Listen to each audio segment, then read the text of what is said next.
नमस्कार, मैं टेट पर आपका स्वागत है। जेपीएससी और जेएसएससी सीजीएल के लिए झारखंड जीके की जो सीरीज स्टार्ट की गई थी, उसी सीरीज को आगे बढ़ाते हुए आज की क्लास में एक नए टॉपिक पर बात करेंगे। आज की क्लास का टॉपिक है मुंडा जनजाति। आर्ट एंड कल्चर के अंतर्गत आज चौथा क्लास होने वाला है। इससे पहले मैं 3 क्लास ले चुकी हूँ। आप क्लास नहीं देखे हैं तो चैनल के प्लेलिस्ट में जाके देख सकते हैं। वहाँ झारखंड के कला एवं संस्कृति नाम की एक प्लेलिस्ट बनी हुई है। आइए क्लास की शुरुआत करते हैं। टॉपिक है मुंडा जनजाति। इससे पहले झारखंड की 2 जनजाति का क्लास हो चुका है।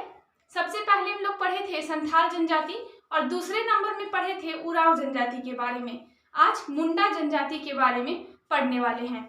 मुंडा जनजाति जो कि झारखंड की तीसरी सबसे बड़ी जनजाति है।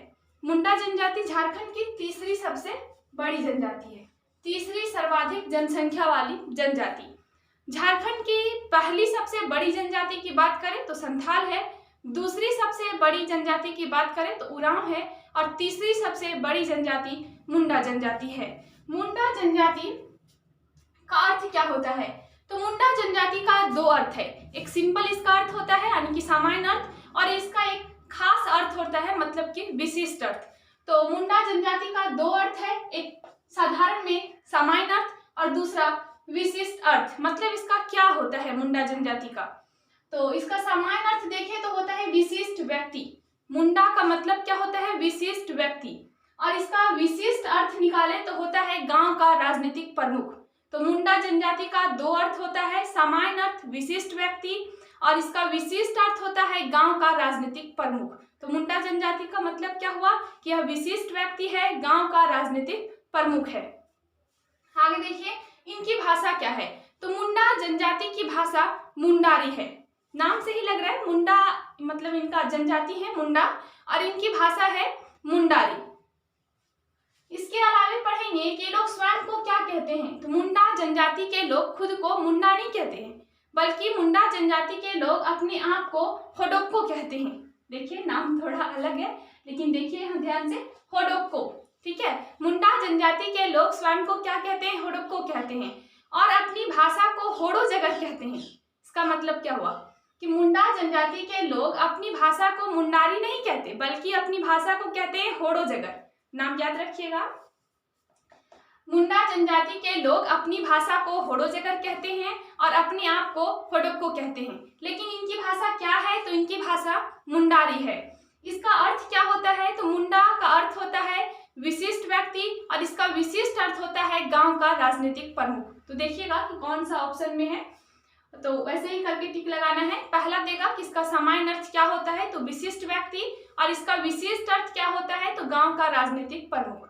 यह तीसरी सबसे बड़ी जनजाति है और इसकी भाषा मुंडारी है। ये लोग खुद को होडोक्को कहते हैं और अपनी भाषा को होडो जगर कहते हैं। अब आगे देखिए इनका विस्तार कहाँ है झारखंड में। जैसे हम लोग पढ़े थे कि संथाल जनजाति का विस्तार संथाल परगना में सबसे अधिक था, उसी तरह मुंडा जनजाति का विस्तार सबसे अधिक झारखंड में कहाँ है? तो इनका विस्तार सबसे अधिक रांची जिले में है। रांची के अलावा मुंडा जनजाति के लोग हजारीबाग में भी मिलते हैं, गुमला में, सिमडेगा में, पलामू में, सिंहभूम में, लेकिन सबसे अधिक बोले तो रांची। अब याद कैसे रखना है? तो सिंपल एक ही जिला याद रखना है कि हजारीबाग। इसके अलावा पूरे झारखंड में इनका विस्तार है, सब जगह ये पाए जाते हैं। लेकिन सबसे अधिक मुंडा जनजाति के लोग कहाँ हैं? तो सबसे अधिक रांची जिला में इनका विस्तार है। आगे एक बहुत ही इंपॉर्टेंट लाइन है इस जनजाति से जुड़ा हुआ कि मुंडा जनजाति केवल झारखंड में पाई जाती है। ध्यान से सुनिएगा, मुंडा जनजाति केवल झारखंड में पाई जाती है। मुंडा जनजाति अन्य कहीं भी नहीं पाई जाती। तो क्या याद रखना है कि मुंडा जनजाति का अस्तित्व केवल झारखंड में है। इसके अलावा इनका समाज कैसा है? तो सब जगह सेम ही था। इनका समाज भी पितृसत्तात्मक है। अन्य जनजातियों में भी क्या था कि समाज क्या था? पितृसत्तात्मक ही, मतलब पुरुष प्रधान है, पिता प्रधान है। आगे कि मुंडाओं के द्वारा जो निर्मित भूमि होती है उसको खूट कट्टी भूमि कहते हैं। अब ये क्या होता है? मान लीजिए एक छोटा सा एरिया है, उस जमीन है, उस जगह पे क्या है कि जंगल है, झाड़ है। अब मुंडा जनजाति के लोग आए, उस जंगल झाड़ को हटा के साफ सुथरा कर दिए, रहने लायक बना दिए या खेती योग्य बना दिए, तो उस जमीन में क्या कहलाएगा, वो जमीन अब कहलाएगा खूट कट्टी भूमि। खूट कट्टी भूमि क्यों, खूट का मतलब होता है वंश। तो मुंडा जनजाति के लोग कहते हैं कि यह जमीन अब मेरा है, मेरे वंश का है। तो खूट कट्टी भूमि का मतलब यह जमीन मुंडाओं के द्वारा बनाया हुआ है। तो वैसा जमीन कि जो मुंडा जनजाति के लोग खुद बनाते हैं, यानी मुंडा जनजाति के लोगों के द्वारा बनाया जाता है, उस जमीन को खूट कट्टी भूमि कहते हैं। खूट कट्टी, खूट का मतलब होता है वंश। तो ये लोग कहते हैं कि यह मेरे वंश के द्वारा बनाया हुआ है। यही लिखा हुआ है कि मुंडाओं द्वारा निर्मित भूमि को क्या कहते हैं, खूट कट्टी भूमि कहते हैं। इनका समाज पितृसत्तात्मक है, बता दिए हैं। इनमें गोत्र कितना है, तो देखिए यहाँ दो विद्वान का नाम आता है, एक शोभा सिंह, एक रिजले। कोई कहते हैं कि इनमें 13 गोत्र है, कोई कहते हैं इनमें 340 गोत्र है। अब बोलिएगा तो पढ़े क्या, दोनों ही याद रखना पड़ेगा, क्योंकि एग्जाम में पूछता है कि रिजले के अनुसार मुंडा जनजाति के कितने गोत्र हैं। तो यहाँ ध्यान देना पड़ेगा कि मुंडा जनजाति के गोत्र 2, एक 13 याद रखेंगे 13 और एक 340। शोभा सिंह के अनुसार, एक विद्वान थे शोभा सिंह, तो शोभा सिंह के अनुसार मुंडा जनजाति में टोटल 13 गोत्र है और रिजले के अनुसार मुंडा जनजाति में टोटल 340 गोत्र है। 2 हो गया, 13 और 340। आगे विवाह को इसमें क्या कहते हैं, तो मुंडा जनजाति में विवाह का अलग नाम है। विवाह को इसमें अरंडी कहा जाता है। जिस तरह संथाल जनजाति में विवाह को बापला कहा जाता था, उसी तरह मुंडा जनजाति में विवाह को अरंडी कहा जाता है। अब आगे देखिए, सर्वाधिक प्रचलित विवाह कि जो सबसे अधिक फेमस विवाह है, इसमें क्या कहलाता है, तो जो सर्वाधिक प्रचलित है यहाँ विवाह समाज में, मुंडा जनजाति के समाज में, उसको आयोजित विवाह कहते हैं। और आयोजित विवाह का मतलब अरेंज मैरिज, ठीक है, जो हमारे समाज में भी सबसे अधिक होता है। तो इनमें भी सबसे अधिक कौन सा विवाह प्रचलित है, तो आयोजित विवाह। ये मुंडाओं में नहीं बल्कि सभी जनजातियों में सबसे अधिक प्रचलित विवाह आयोजित विवाह ही है। अलग मैटर है कि सब में नाम अलग अलग है, लेकिन सबका मतलब क्या है, अरेंज मैरिज ही। यहाँ विधवा विवाह भी होता है। अन्य कई टाइप के विवाह हैं, जिनमें हठ विवाह भी है, जो जबरन करके शादी होता है। इसके अलावा सेवा विवाह भी है, जो लड़का को लड़की के यहाँ कुछ दिन रह के सेवा करके शादी किया जाता है। इसके अलावा यहाँ राजी खुशी विवाह भी है, यानी लव मैरिज, प्रेम विवाह भी है। इसके अलावा यहाँ विधवा विवाह भी है। तो विधवा विवाह का यहाँ एक अलग नाम है, इसको सगाई कहते हैं। संथाल जनजाति में हम आप लोग को बता चुके थे कि वहाँ विधवा विवाह को सांगा विवाह कहते थे। उसी तरह मुंडा जनजाति में विधवा विवाह को सगाई कहा जाता है। मतलब कैसे समझेंगे कि मान लीजिए मुंडा जनजाति का वो कोई व्यक्ति कह रहा है आपसे कि वहाँ सगाई हो रहा है, इसका मतलब क्या हुआ, इसका मतलब हुआ कि मुंडा जनजाति में विधवा का विवाह हो रहा है। ठीक है, सगाई का मतलब यहाँ क्या होता है कि विधवा विवाह। ये हम लोगों वाला सगाई मत समझिएगा, यहाँ विधवा विवाह को ही सगाई कहते हैं। इसके अलावा युवागिरी को यहाँ क्या कहते हैं, अब युवागिरी सब समझ चुके होंगे अभी तक कि क्या होता है। तो युवागिरी एक संस्था है जहाँ जनजाति अपने रीति रिवाज से जुड़े मतलब शिक्षा देते हैं अपने रीति रिवाज का। तो यहाँ जो युवागिरी है उसको गितियोड़ा कहा जाता है, मतलब गितियोड़ा कहा जाता है, गितियोड़ा या गितियोड़ा, ठीक है, गितियोड़ा। संथाल में पढ़े थे कि युवागिरी को घोटूल कहा जाता है, उरांव में पढ़े थे कि युवागिरी को घुमकरिया कहा जाता है। उसी तरह मुंडा जनजाति में जो युवागिरी है उसको गितियोड़ा कहते हैं। ठीक है, इसके अलावा अगला पॉइंट है वधूमूल्य, कि यहाँ वधूमूल्य को क्या कहा जाता है, मतलब जो दहेज दिया जाता है उसको क्या कहते हैं। तो वधूमूल्य यहाँ पौन टाका देना होता है, सॉरी पौन टाका तो संथाल में था, यहाँ गोनोंग टाका देना होता है। यहाँ क्या देना होता है, गोनोंग टाका। तो मुंडा जनजाति में जो वधूमूल्य देना होता है उसको कहते हैं गोनोंग टाका। संथाल में था पौन टाका, गलती से बोल दिए थे, संथाल में पौन टाका था और मुंडा में क्या है, गोनोंग टाका। अब देखिए याद करने के लिए यहाँ एक ट्रिक लगा सकते हैं कि दोनों में ग है। इनके युवागिरी को गितियोड़ा कहते हैं और वधूमूल्य को गोनोंग टाका कहते हैं। तो वधूमूल्य गोनोंग टाका, टाका से लग ही रहा है कि पैसा होगा, तो गोनोंग टाका, और जो यहाँ युवागिरी है उसको कहते हैं गितियोड़ा। यहाँ तक हो गया। अब आगे देखिए इनके गांव के मुखिया, मुंडा जनजाति में जो गांव के मुखिया होते हैं उनको क्या कहा जाता है। तो मुंडा जनजाति में जो गांव के मुखिया होते हैं यानी कि ग्राम के मुखिया, उनको मुंडा ही कहा जाता है। काफी इजी है नाम याद रखना कि क्या है यहाँ कि मुंडा जनजाति में गांव के जो मुखिया होते हैं उनको मुंडा कहा जाता है और जो ग्राम पंचायत होता है उसको हातू कहा जाता है। अब ये हातू क्या है? ग्राम पंचायत मतलब मुंडा जनजाति में जो ग्राम पंचायत होता होगा उसको हातू कहते हैं, ठीक है। और इनके गांव के मुखिया को मुंडा कहा जाता है और इनका जो ग्राम पंचायत होता है उसको हातू कहते हैं। इसके अलावा जो ग्राम पंचायत के प्रमुख होते हैं उनको हातू मुंडा, जैसे कि ग्राम पंचायत को कहेंगे हातू, ठीक है। वहां ग्राम पंचायत शब्द यूज ही नहीं होता, वहां हातू यूज होता है, तो इसके प्रमुख क्या कहलाएंगे? हातू मुंडा। गांव का प्रमुख पूछेगा तो मुंडा और ग्राम पंचायत पूछेगा क्या कहते हैं उसको, तो हातू, और ग्राम पंचायत के प्रमुख पूछेगा तो हातू मुंडा। तो 3 समझ में आ गया कि ग्राम के मुखिया मुंडा, ग्राम पंचायत हातू और ग्राम पंचायत के प्रमुख हातू मुंडा। देखिए अब देखने वाले हैं कि इनके गांव के देवता क्या कहलाते हैं, यानी कि मुंडा जनजाति के गांव के देवता क्या कहलाते हैं।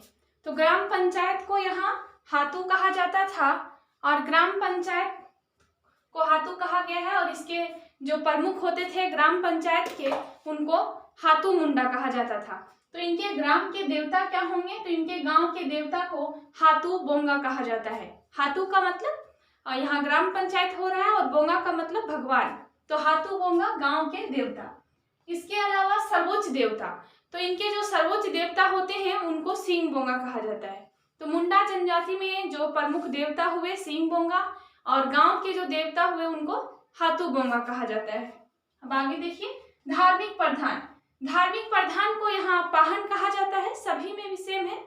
सब जनजातियों में एक तो छोड़ दिया जाए तो अधिकतर में धार्मिक प्रधान पाहन है, तो यहाँ मुंडा में भी धार्मिक प्रधान क्या है? पाहन है। पूजा स्थल को सरना कहते हैं और इनका धर्म क्या है? तो सरना धर्म है। आगे देखिए मुख्य पेशा क्या है? तो मुख्य पेशा इनका कृषि एवं पशुपालन है। क्या है? कृषि एवं पशुपालन।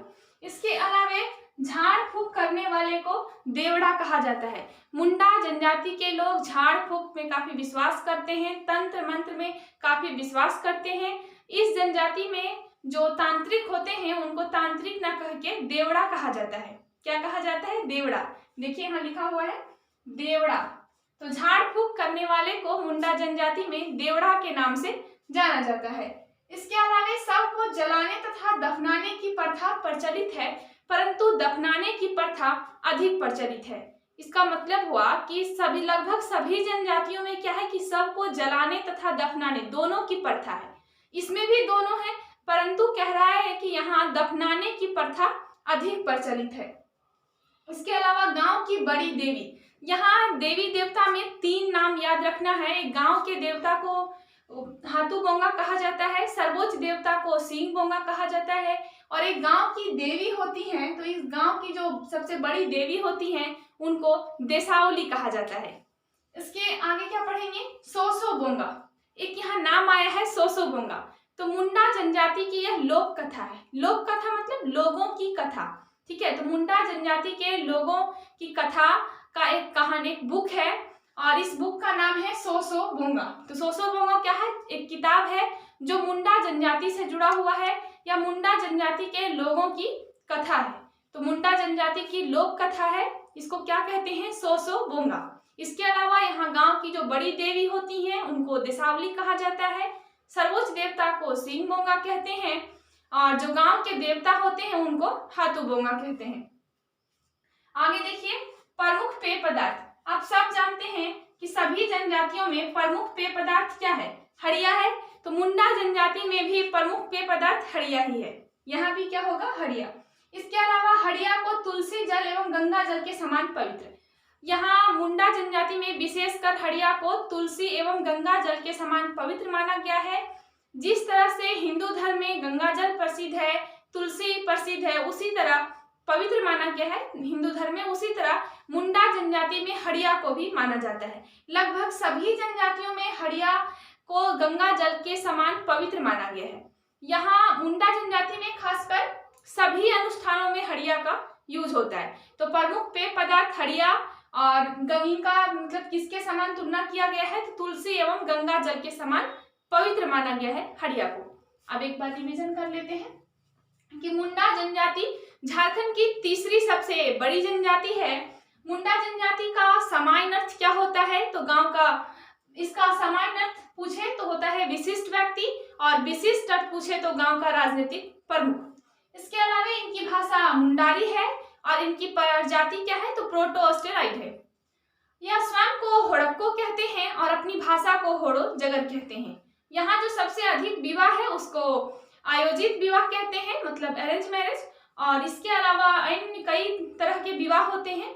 इसके अलावा जो दूसरा यहाँ विवाह प्रचलित है वो विधवा विवाह भी है, और विधवा विवाह को यहाँ सगाई कहा जाता है। गोत्र में दो नाम याद रखेंगे, एक शोभा सिंह और रिजले।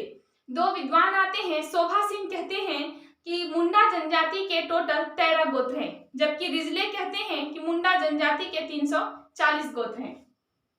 यहाँ विवाह को विवाह न कह के अरंडी कहा जाता है।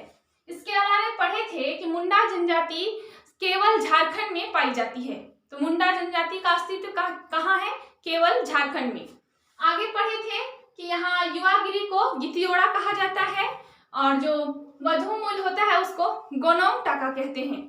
आगे हम लोग पढ़े थे कि यहाँ गांव के मुखिया को मुंडा कहा जाता है, ग्राम पंचायत को हातू कहा जाता है, और ग्राम पंचायत के प्रधान को हातू मुंडा कहा जाता है। अब देवी देवता में 3 नाम याद किए थे, सर्वोच्च देवता और इनके गांव के देवता और गांव की बड़ी देवी। तो सर्वोच्च देवता सिंह बोंगा, गांव के देवता हातू बोंगा, और जो गांव की सबसे बड़ी देवी है उनको देसावली कहा जाता है। हड़िया इनका पवित्र पेय पदार्थ है जिसका प्रयोग सभी अनुष्ठानों में किया जाता है। उसे गंगा जल के समान पवित्र माना गया है। आगे पढ़े थे कि गांव की यहाँ बड़ी देवी देसावली हो गया। आगे पढ़े थे कि इस में क्या है कि यहाँ शव को जलाने तथा दफनाने दोनों की प्रथा है, परंतु सबसे अधिक यहाँ क्या है तो शव को दफनाने की प्रथा प्रचलित है। एक पढ़े थे हम लोग लास्ट पॉइंट कि सोसो बोंगा। सोसो बोंगा क्या है? मुंडा जनजाति की प्रसिद्ध लोक कथा को सोसो बोंगा कहा गया है। तो आज की क्लास में इतना ही, फिर मिलते हैं अगले क्लास में। Thank you.